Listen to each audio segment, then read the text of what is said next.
Today I introduce RMS classes in front of you and also tell what is special in RMS classes. RMS classes में special क्या है, ये सच में यदि आपको जानना है तो आप उनसे मिलिए जिनको मैंने पढ़ाया है। आप मिल तो सकते हैं सिर्फ 4 लोग से ही, 4 लोग जो नुआमा में रहते हैं। नुआमा में उनको इस लॉकडाउन में 11th का पढ़ाया था। मिलना चाहे तो मिल करके पता कर लीजिएगा, नहीं तो मुझ पर ट्रस्ट कीजिए। अब आते हैं ऑनलाइन के लिए। ये तो हो गया ऑफलाइन पढ़ने वालों के लिए, तो उनसे बात कीजिए और आप ऑनलाइन यदि हमको जानना है कि हम क्या पढ़ाते हैं क्या, लोग जाकर के प्लेलिस्ट चेक कीजिए। Till the last date around 510 video uploaded in my YouTube channel.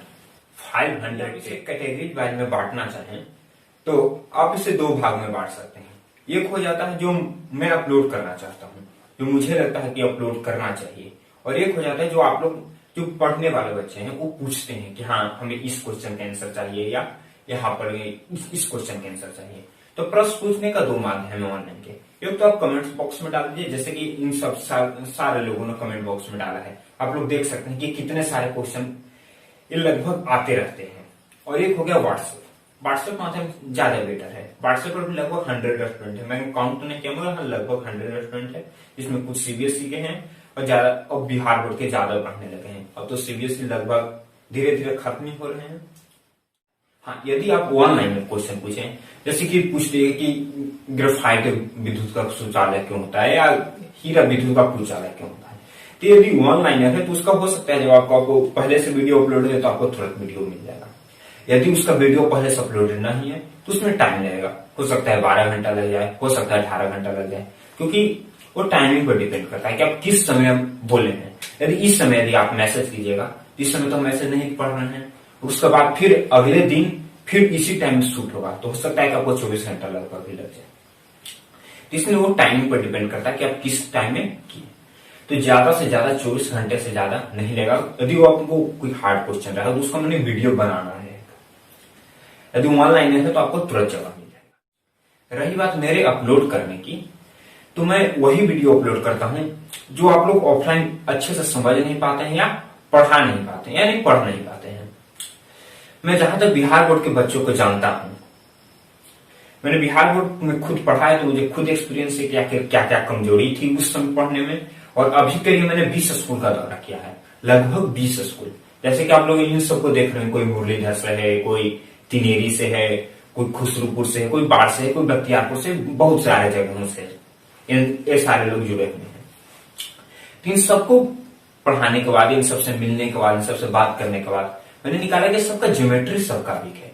तो इसलिए मैंने क्लास 9 और 10 से रिलेटेड भारतीय भवन का और एनसीईआरटी का दोनों का A to Z क्वेश्चन का वीडियो बना करके अपलोड करते हैं। A to Z, चाहे वो 1 क्वेश्चन है चाहे वो 34 क्वेश्चन है, सारा क्वेश्चन सारे वीडियो अपलोड है। क्लास 9 का है, क्लास 10 का भी लगभग 70% वीडियो अपलोड है, 30% में भी काम चल रहा है, धीरे धीरे वो अपलोड होते रहेगा। और उसके बाद फिर आ जाते हैं फिजिक्स पर। फिजिक्स में जितना भी न्यूमेरिकल है क्लास 9 और 10 से रिलेटेड है, सारा कुछ अपलोड है। और कुछ इसमें जो टफ चीज है, कॉन्सेप्ट वाला है, वो सारे भी चीज अपलोडेड है। और केमिस्ट्री में आ जाते हैं, केमिस्ट्री में ओनली कॉन्सेप्ट जो इलेक्ट्रोपॉजिटिविटी क्या है, इलेक्ट्रोनेगेटिविटी क्या है, इलेक्ट्रॉनिक कॉन्फ़िगरेशन क्या है, रिलेटेड से जितनी भी सारी चीजें हैं ये सारे अपलोडेड है। क्वेश्चन पूछते वक्त एक बात का ख्याल रखिएगा, ये क्वेश्चन सार्थक हो, क्वेश्चन का लैंग्वेज अच्छा हो जो आप पूछ रहे हैं। यदि क्वेश्चन का भी कोई फोटो भेज रहे हैं तो क्लियर फोटो रहनी चाहिए। हाँ, और फालतू के बात व्हाट्सएप पर नहीं करें, कृपया ब्लॉक हो जाएंगे। कृपया करके व्हाट्सएप पर या यूट्यूब पर फालतू के बात कमेंट नहीं करें। जैसा कि आप देख रहे होंगे, ये भाई साहब मुझसे खुद पूछ रहे हैं कि यूट्यूब पर मैं वीडियो कैसे अपलोड करूं, तो इन सबको ब्लॉक ही होना है। एक भाई साहब ने हमसे पूछा कि आप मेरा वीडियो लाइक कर दिए, मैं आपका कर दूं। तो मेरे भाई, मैं लाइक और सब्सक्राइब के लिए नहीं मार रहा हूं। तो ये सारी चीजें आप ना करें, ना गुड मॉर्निंग गुड नाइट ये सब का बगैर मैसेज ना भेजें, तो कृपया करके अच्छा होगा। नहीं तो आप सीधे ब्लॉक कर दें, मुझे कोई इंटरेस्ट नहीं है। तो व्हाट्सएप नंबर तो आप लोग को पता ही होगा, नहीं पता है तो फिर से नोट कर लीजिए, 8789890489। ठीक है, चलिए। तो आप इस पर जो भी क्वेश्चन आपको पूछना है आप इस पर पूछ सकते हैं, नहीं तो आप यूट्यूब पर भी डाल दीजिए। अब हम लोग बात करते हैं कि आरएमएस क्लासेस को ऑफलाइन खोलने का जरूरत क्यों पड़ा, उसका रीजन क्या है। यदि आप उसका रीजन समझ जाएंगे तो आप ये भी समझ आइएगा कि हम आरएमएस क्लासेस को ऑफलाइन ज्वाइन क्यों करें, किस रीजन से करें। तो आइए हम सबसे पहले बात करते हैं कि आखिर ऑफलाइन खोलने का जरूरत क्यों पड़ा। इसके 2-3 कारण है बाबू, पूरे डिटेल में नहीं थोड़ा बहुत बता सकता हूं। सबसे पहला कारण है कि एक स्ट्रक्चर या फंडामेंटल प्रॉब्लम है। हम लोग के जो जितने भी रूरल एरिया के जितने भी कोचिंग सेंटर हैं या पढ़ने वाले बच्चे हैं, उन सब में फंडामेंटल प्रॉब्लम है या स्ट्रक्चर प्रॉब्लम में जो कर सकते हैं आप। स्ट्रक्चर प्रॉब्लम यानी फंडामेंटल प्रॉब्लम आखिर है क्या, उसे हम एक उदाहरण के तौर पर समझ सकते हैं। आप एक बिहार बोर्ड का स्टूडेंट को पकड़िए और आप एक सीबीएसई बोर्ड का स्टूडेंट को पकड़िए, और दोनों से सिर्फ आप एक और क्वेश्चन कीजिए। ये क्वेश्चन आप क्या करिए बिहार बोर्ड के स्टूडेंट से कि विद्युत चुंबकीय प्रेरण क्या है, इसका मतलब आप क्या जानते हैं। और यही क्वेश्चन ठीक आप सीबीएसई बोर्ड के स्टूडेंट से पूछे कि विद्युत चुंबकीय प्रेरण क्या है, इससे आप क्या समझते हैं। भाई do you mean by electromagnetic induction, क्योंकि विद्युत चुंबकीय प्रेरण से सीबीएसई वाले नहीं समझते। चलिए तो आप दोनों का जवाब सुनिएगा, क्योंकि मैंने एक्सपीरियंस किया था तब मैं बता सकता हूं। बिहार बोर्ड का स्टूडेंट विद्युत चुंबकीय प्रेरण का पूरे जम के परिभाषा बता देंगे कि चुंबक के चारों ओर चुंबकीय क्षेत्र उत्पन्न होता है, उसमें यदि कोई सर्किट उसके आसपास गुजारे तो उसमें विद्युत धारा उत्पन्न होती है। इसी प्रक्रिया को हम विद्युत चुंबकीय प्रेरण कहते हैं। यही बात आप किसी सीबीएसई बोर्ड का स्टूडेंट से पूछे तो वो क्या बताएगा, वो बताएगा कि एक मैग्नेट के थ्रू हम करंट फ्लो करा सकते हैं। वो क्या बताया कि वो मैग्नेट के थ्रू हम करंट फ्लो करा सकते हैं। वो बात ये जानता है और ये बात ये डिफिनेशन जानता है। तो समझिए कि ये भी तो यही बात बोला, ये भी यही बात बोला, पर दोनों में डिफरेंस क्या है उसे हम समझते हैं। आप बिहार बोर्ड के स्टूडेंट को अब इसके बाद फिर आप एक मैग्नेट दीजिए और एक पूरा सर्किट दीजिए। मान लीजिए कि एक मैग्नेट है, ठीक है, नॉर्थ पोल हो गया, इसका ये साउथ पोल हो गया, और एक आप सर्किट बना करके दे दीजिए। ये बॉल हो गया,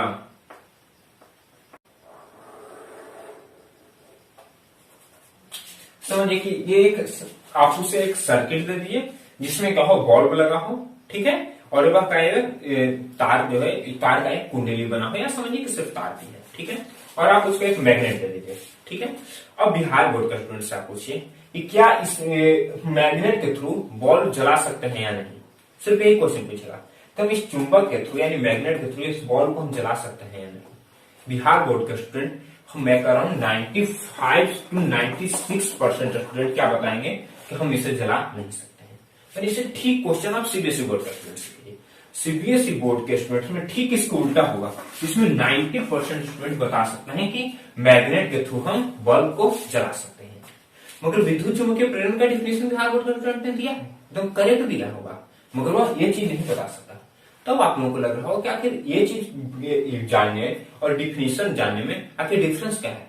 डिफरेंस आता है इसके बाद, फिर हम डिटेल में जैसे ही जाएंगे तो बिहार बोर्ड के स्टूडेंट है जो नहीं समझ सकता है। जैसे ही डिटेल में आप उससे सिर्फ ये पूछ लीजिए कि विद्युत मोटर कैसे बनाएंगे, उसका कार्यविधि क्या है, उसका वर्क फंक्शन क्या है, उसे हम कैसे यूज करते हैं, कैसे उसमें करंट फ्लो होता है, वगैरह वगैरह। उससे पूछिए मैक्सवेल का राइट हैंड रूल क्या है, फ्लेमिंग का राइट हैंड रूल क्या है, फ्लेमिंग का लेफ्ट हैंड रूल क्या है, ये सारे पूछ सिर्फ उसको डिफिनेशन बताएगा और कुछ समझने वाली चीज कुछ नहीं बताएगा। मगर सीबीएसई बोर्ड का स्टूडेंट ये चीज जानता है तो उसे विद्युत मोटर समझने में कोई परेशानी नहीं, फ्लेमिंग का right hand rule, left hand rule, Maxwell का राइट हैंड रूल समझने में कोई परेशानी नहीं होगा, मगर बिहार बोर्ड का स्टूडेंट को होगा। इसी रीजन से बिहार बोर्ड का स्टूडेंट को कोई ये चीज नहीं बताएगा, सिर्फ उसको डिफिनेशन कॉपी कर जाइए, कॉपी करने की आइए डिफिनेशन, आराम से सो जाइए। रट्टा मार लिया, एग्जाम दे दिया, 70% नंबर आ गया, हो गया पढ़ाई, बल्ले बल्ले, माँ बाप भी खुश, चलिए बेटा का 75% मार्क्स आ गया, चलिए अब इसको हम और आगे क्या करेगा, चलो इसको आईआईटी का तैयारी कर रहा है, क्या वो आईआईटी निकाल पाएगा, नीट निकाल पाएगा, असंभव, इट इज इम्पॉसिबल। चलिए अब हम लोग इस टॉपिक पर बात करते हैं कि आखिर हम आरएमएस क्लासेस को ऑफलाइन ज्वाइन क्यों करें। मैं क्या हूं क्या नहीं हूं, मैं सिर्फ आपको एक ही बात का गारंटी दे सकता हूं, क्या कि जो भी पटना का जो बेस्ट टीचर या बेस्ट स्टूडेंट, या चाहे वो आईएएस का बेटा हो, या चाहे वो आईपीएस का बेटा हो, चाहे कोई बड़े बिजनेसमैन का बेटा हो या बेटी हो, कोई भी हो, उसे जो जिस तरह का एजुकेशन मिलेगा 9-10 में, उससे यदि थोड़ा बहुत भी कम मिलेगा तो दावे के साथ कर सकता हूं कि मैं युवामा छोड़ दूंगा, मार्क माय वर्ड। इसका बेस्ट टाइम हो जाएगा बाबू